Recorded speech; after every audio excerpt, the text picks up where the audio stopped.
सुप्रभात सर्वांना। पुन्हा एकदा नवीन दिवसाच्या मी तुम्हाला हार्दिक शुभेच्छा देत आहे।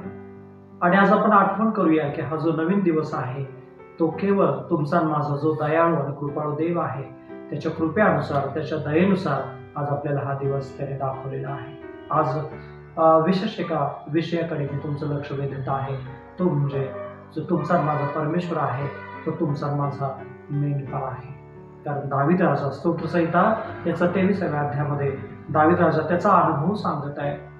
स्तोत्र लिहिणं म्हणजे ज्या सर्व गोष्टी आहेत ते दावीद राजाच्या जीवनामध्ये जे देवाने अनुभव दिलेले आहेत, दावीद राजाच्या जीवनामध्ये जे देवाने आशीर्वाद त्याला दिलेले आहेत, तो त्या स्तोत्रांमध्ये तो लिहित आहे। आणि प्रत्येक ज्या परिस्थितीतून तो गेलेला आहे स्तोत्रसंहितेच्या पुस्तकामध्ये तो त्या स्तोत्राच्या शब्दामध्ये तो लिहित आहे। आणि तो म्हणत आहे, स्तोत्रसंहिता याचा 23वा अध्याय वचन सांगतं की परमेश्वर माझा मेंढपाळ आहे, मला काही उणे पडणार नाही। होय, बायबल सांगतं, स्तोत्रकर्ता दावीद म्हणतोय, जर परमेश्वर तुमचा माझा मेंढपाळ आहे तर आपल्याला काही उणे पडणार नाही। कारण दावीद हे वचन सांगण्याच्या द्वारे त्याची काय करतोय, साक्ष देतोय आणि त्याचा अनुभव सांगतोय की त्याला काहीही उणं नव्हतं। जर आपण पवित्र शास्त्रामध्ये दावीद राजाविषयी जर आपण पाहिलं तर खरोखरच देवाने त्याला किती मोठा राजा केलेलं होतं, देवाने त्याला वेगवेगळ्या गोष्टीने सुख संपन्न केलेलं होतं,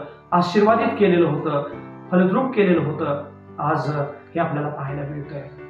आज प्रियानं आपण विचार करूया, आपणही आपल्या जीवनामध्ये अशाच प्रकारचे आशीर्वादित आहोत का?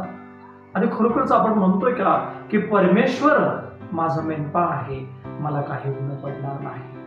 होय, आज आपण हे म्हटलं पाहिजे, कारण ज्यावेळेस आपण म्हणू देवबाप काय करेल तुमच्या माझ्या जीवनामध्ये, तुम्हाला मला दावीद राजासारखं आशीर्वादित करेल, सुखी आणि समाधानी बनवेल। आज हा सुंदर विचार तुम्हाला जर आवडत असेल, आज तुम्ही ह्या आमच्या चॅनलला लाईक, शेअर आणि सबस्क्राईब करायला विसरू नका।